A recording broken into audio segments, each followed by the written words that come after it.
I'm glad that it's Lent. Lent, by the way, means spring, in case you didn't know. The word Lent means spring.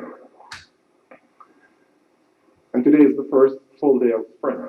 Well, the weather person said last night that spring came at 8:46 p.m. somewhere in the Pacific, where the rays of the sun moved from the southern hemisphere to the northern hemisphere, and officially spring came about 15 hours ago. I like spring. Spring just makes you excited for new life. You think of all the exciting things that will be happening, and certainly because spring means Lent, I think of spring as a time for renewal and a time for spiritual renewing. But the most important thing about Lent for me, especially when I was growing up, was what the Salvation Army called self-denial, a period of self-denial. And from Ash Wednesday, the co-officer would point out that we were going to be in a period of self-denial. In fact, they would put up on the bulletin boards the core target, how much money you had to raise in this self-denial appeal. The old-timers might remember some of this. And we'd get excited because that target would keep moving higher and higher year after year. And we'd wonder if we'd ever achieve that target. I'm thankful to say we always did. Everyone in the village would know that it was self-denial time at the Salvation Army because we had to take our collecting envelopes or collecting things, whatever we had, and go and tell the neighbors, well, it's self-denying at the time, and we're going to deny ourselves, and will you be a part of this appeal with us? As kids, what we thought most about was what we could deny ourselves in terms of perhaps skipping ice cream or some favorite treat and putting that money aside for the self-denial appeal. And the true significance of that self-denial as a child was to get you concentrated on God's great desire that we deny ourselves of many things to recognize who He is, because He denied Himself of His Son, Jesus, that we might all participate in His great glory. The story of Zaccheus is an exciting one for me, as I said. From childhood, I always marveled at this story, especially the verse that said that Jesus had gone to be guests with a sinner. And I kept thinking, but how can anyone say this? We're all sinners.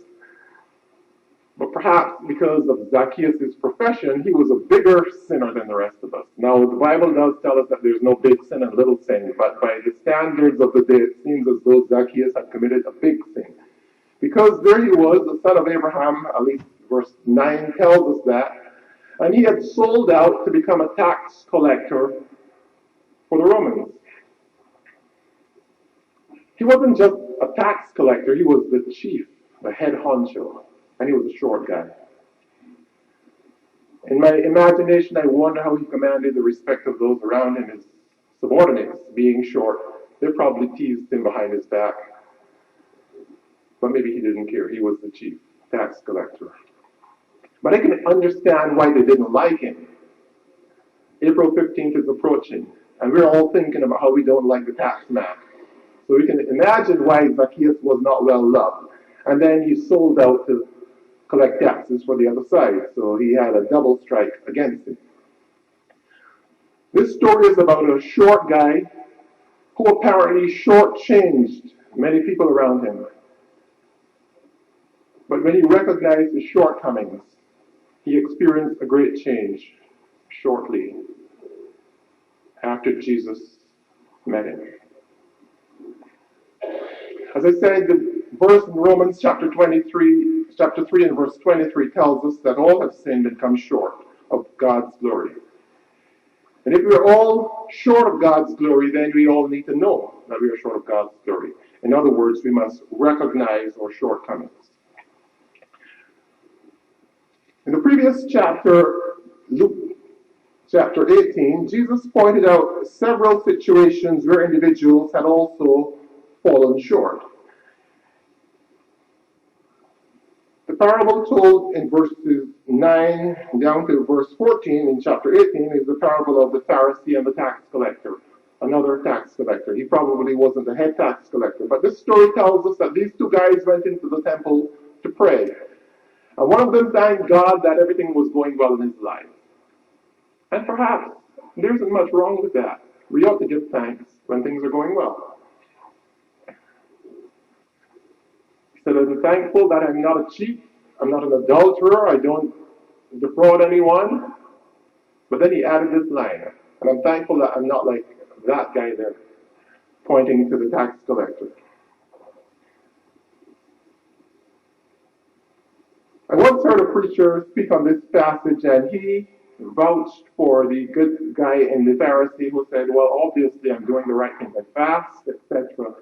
And he was trying to spin this into a good situation for the one guy, but to make the point that God probably was more responsive at that point in time to the individual who came with a broken heart and a contrite spirit.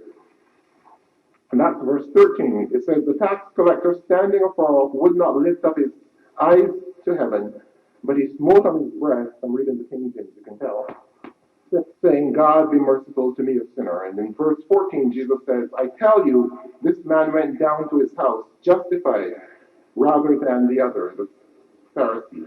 For everyone who exalts himself shall be made low, and he that humbles himself shall be exalted. In the same chapter 18, Jesus continues to tell the story about a rich young man, a rich young ruler, it says. And this is verses 18 through 30. This guy apparently had everything, but he lacked one thing. He had wealth, he was rich, he had youth, and he had power. And he came to Jesus still seeking to get something else. And Jesus said, there's one thing you lack.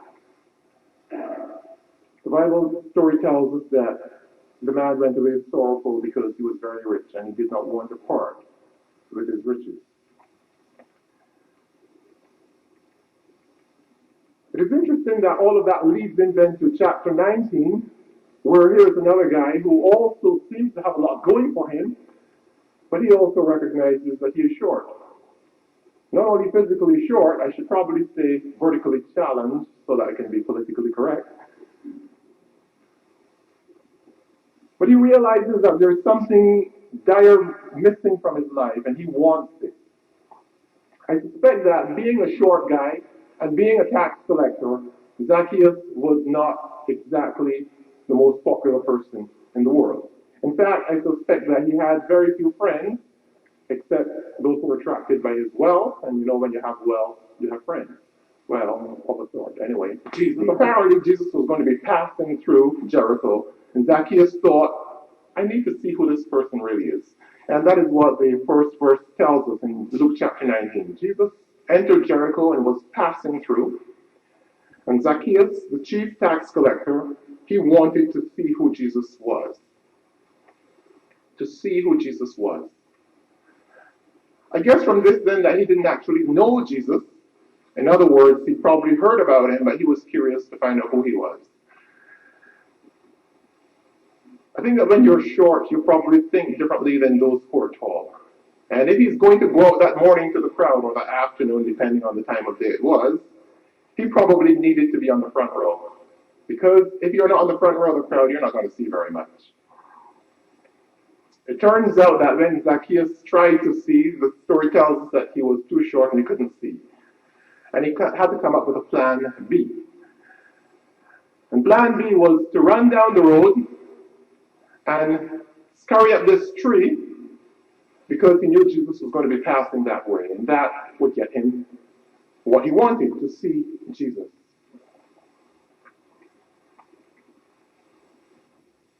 Zaccheus was probably very accustomed to strategizing. Being the chief tax collector and being very wealthy, I suspect that he came by his wealth in a way that wasn't exactly popular and probably wasn't the right way. Zaccheus somehow got up into this tree, the Bible tells us, and I suspect that he'd probably done it several times before. Maybe he was young enough to climb trees, because I don't climb trees anymore, and I suspect that I wouldn't want to be at my age climbing trees. So perhaps Zacchaeus was younger than I am, and younger than many of us happen to be. Otherwise, he was very agile. And if he wasn't, then he was very desperate and very determined to meet Jesus in some form that day, that he was going to take it upon himself to climb a tree.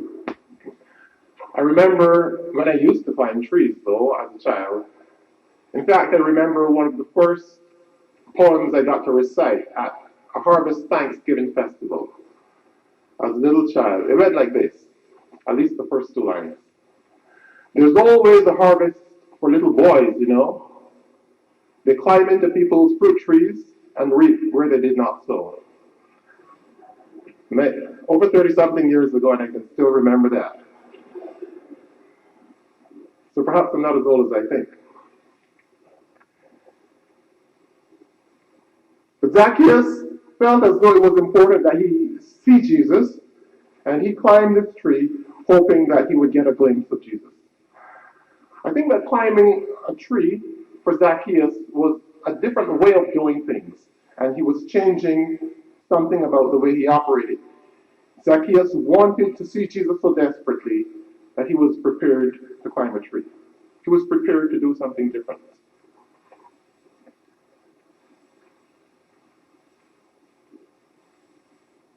This morning, I think that we should be focusing in the season of Lent. It's just 12 days until Good Friday, 7 days until Holy Week, and we're probably in the attitude of thinking about our shortcomings and how we can make sacrifices, etc. Recognizing our shortcomings and deciding to do something to change our perspective would be putting us in the same position as Zacchaeus. Zacchaeus recognized that he was short. He recognized that he was physically short and he could not see beyond the crowd and he needed to do something different. So he needed to change his perspective. You know, there are times in life that you're going along with your life, struggling to make ends meet or struggling to get a goal achieved. And sometimes you just don't seem to be making any forward progress. In times like these, good advice is to change your perspective. Approach the problem from a different angle and see if you can make some headway. And this is what Zacchaeus did. When he realized that being a part of the crowd did not get him very far in terms of meeting Jesus, he changed his attitude, he changed his perspective, and decided that he was going to climb a tree. And something wonderful happened when he climbed the tree. For those of you who fly, if you happen to fly airplanes, or maybe as passengers in commercial airlines, you know that when you are up there, you get a different perspective. And every time I fly, I do come away with a sense of awe. First, at the beauty of God's creation, at the beauty of what God has given man so that we can actually get up there and fly like the bird. And how insignificant we really are in the whole scheme of things. So Zacchaeus got a new perspective as he climbed this tree. And as I was driving in this morning, I thought that perhaps Zacchaeus was safe from the crowd because if you are the bad guy and you're short and you're in a crowd, the mob mentality can overwhelm at times. And I could imagine a short guy in the middle of the crowd probably getting jostled around a little too hard. And perhaps Zacchaeus felt safe in the tree. He got a different perspective on the crowd, and he got a different perspective on himself, apparently,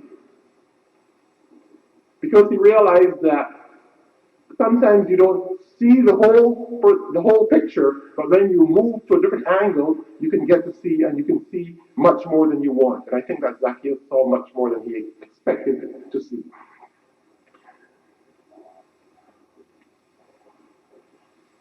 As we continue in the story, we're told that Jesus came down the road with the crowd and Zacchaeus was there waiting in the tree. And probably he was hiding to some extent and hoping that the crowd would not start stoning him or something like that. We know these crowds used to stone people. It was not uncommon for them to take advantage of situations like that. But for some strange reason, even though Zacchaeus did not know Jesus, the Bible tells us he wanted to see who this Jesus was. As Jesus walked down the road, the Bible tells us he looked up in the tree and he saw this person and he called him by name.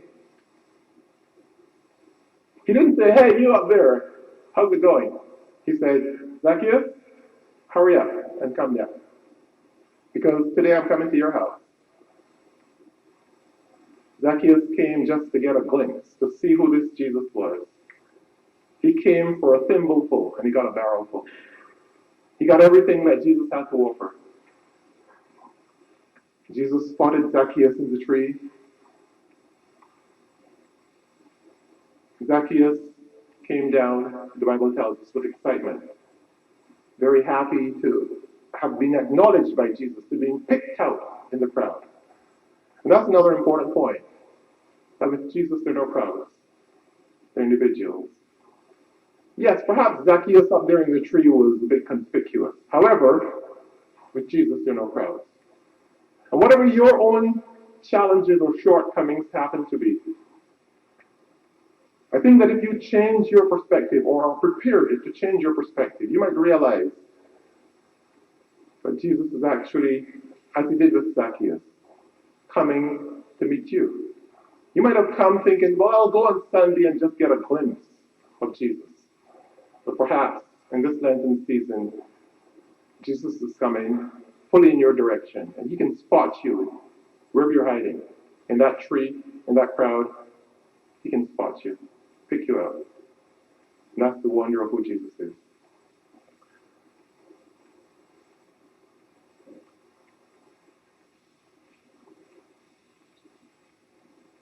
If I were in Zacchaeus' position, I tell you, I'd be shaken at the knees. I probably would have come down onto the tree a little quicker by falling out. Because when you don't happen to know this person, they don't happen to know you, but they come and they call you, he's probably holding onto this branch there, and Zacchaeus, huh? How does he know who I am? And then he says, come down because I want to go to your house. I'd be overwhelmed, honestly. And I would have come down the short way. The Bible tells us that Zacchaeus came down quickly and he received Jesus with joy. Joy. We used to sing a chorus that says, J-O-Y, surely that must mean what? Jesus first, yourself last, and others in between. And this is what Zacchaeus had that day. Joy. He received Jesus with joy. Now, I'm not exactly sure why Zacchaeus blurted out that he wanted to give half of his wealth away. Perhaps this was a shortcoming on which he got a change of perspective as he was up in the tree. He saw the crowd differently. Or perhaps it was that Jesus now was going to come to his house and confront him about how he came by his wealth. Perchance he came by it in some unreasonable or unlawful way. He probably didn't want Jesus in his house confronting him, so he said, look, half of what I have I'm going to give away. And if I've taken anything from anyone illegally, I'm going to restore it fourfold, 4 times as much. I suspect that Zacchaeus' life was never the same. For one, he had lost half of his wealth, but that was probably a good thing. I think that he came with a heavy burden. And one of the reasons that Zacchaeus was so short was because he was weighed down. I mean, you don't usually find rich people in his position wanting to go and take a glimpse at this stranger walking through the town who they hear is attracting large crowds. He probably would have felt, well, I'm above that. But he was willing to go and seek out Jesus, the Bible tells us. And while he went, as I said, for a thimbleful, he got a barrelful. Thinking again of the childhood days climbing trees, I remember we had this mango tree in the backyard, and I used to love to climb this mango tree, especially when the fruit were ripe. When the fruit were ripe, you didn't have to do much. You just had to climb the tree, and as you stepped on branches, the ripe ones would start falling immediately. You didn't have to shake the tree or anything. They were ripe for the picking. And perhaps Zacchaeus was ripe for the picking. Every circumstance in his life was there, right for Jesus to come and just call his name and he's to say, yes, Lord, I'm ready. He probably was ready for a change in his life. And I'm glad that today, if we are ready for a change in our life, Jesus is ready to pick us like fruit from the tree. Zacchaeus needed just a little bit of encouragement. And Jesus offered the encouragement by calling him by name and saying, Zacchaeus, hurry up and come down. Today, Jesus still calls the same way. If we are ripe for the picking, if our hearts are ready, if we figure that there are things in our lives that have brought us to a situation where we need to see and meet this man Jesus and have Jesus in our lives, especially in this Lenten season, especially as we focus in for the next 2 weeks on Jesus' agony, taking this cross up Calvary's Hill to be nailed to that cross. Some writer told us that it was not the nails that held him to the cross, but it was his love for us held him to that cross. Today, Jesus makes the same claim to us that he made to Zacchaeus. Hurry up, make haste and come. For today, I want to abide in your heart. I think we're all like Zacchaeus, having fallen short in God's sight. But I'm glad that God wants to accept us all, however we are. Jesus calls by name. He knows everything about us. And if our hearts are right for the picking, he's ready to receive us. And that is the message I want to bring to you today. That as you focus in for the next 2 weeks on the Lenten season and on Jesus going to Calvary, that you would think of what Jesus did and recognize that he was doing it for each and every one of us. And if you are ready, Jesus is ready. The Bible tells us, casting all your cares on him because he cares for you. Let us not be like some of the other individuals in the stories surrounding the story of Zacchaeus, who felt as though their lives were so important that they could not make the sacrifices. Zacchaeus was ready. He made the sacrifice. And the Bible doesn't tell us what happened thereafter, but I think that we can fill in the blanks and expect that Zacchaeus had a good life as a consequence of meeting Jesus.